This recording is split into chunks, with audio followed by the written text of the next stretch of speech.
Sa mga festivals nga sama sa sinulog, di gyud mawa ang mga pagkaon nga sama sa cake. Ang cake usa kini sa matang sa dessert nga nagsimbolo sa usa ka kadaugan, kalampusan, kasadya ug uban pang okasyon.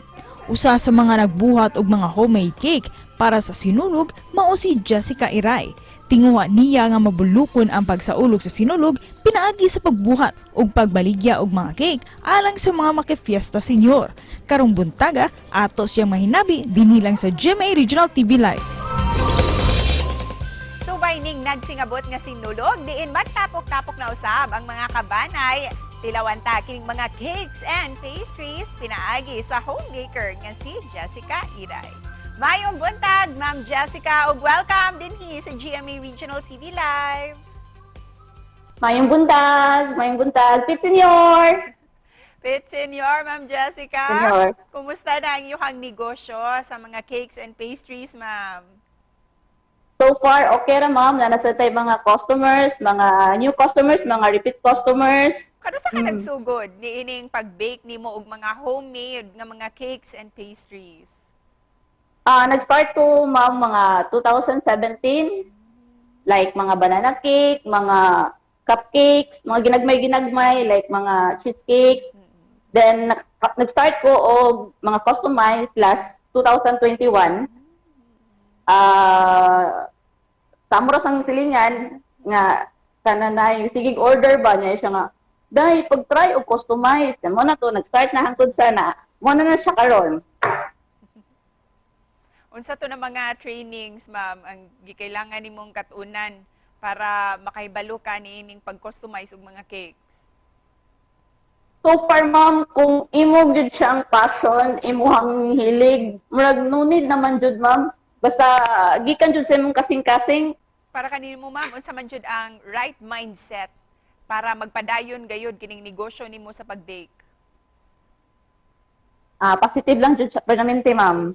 Then kanang kuan bake with love lang gyud. And speaking of baked with love, pwede ba minimong tudloan unsaon pagbuhat og cake? Yes ma'am. Ako i-share sa inyo ha akong kuan. So ako may cake.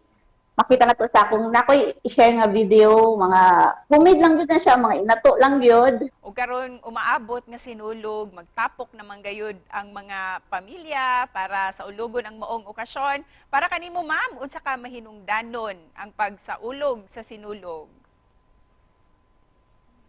Para sa kuwang sinulog is importante yun na siya, no? Kay nag-represent man gud na siya sa ang sinulog is ato na siyang gina-held every third Sunday of January. Mo na siya ginakuha na to nga kanang ritual dance, di ba? Kumbaga true dancing. Yeah. As kuan pod as sa Christianity na to, murag nagkuan ta pakita ta as acceptance sa Christianity na to. Mo na siya akong pagkuan sa sinulog. Ubay-ubay na ba, Ma'am, ang nagpa-customize og cake og nang-order og mga cakes and pastries gikan kanimo para sa ulugon ilang sinulog? So far, ma'am, nasa tayo mga bookings, ma'am. Then, sa pagkakaw, nagsige patawag dawat.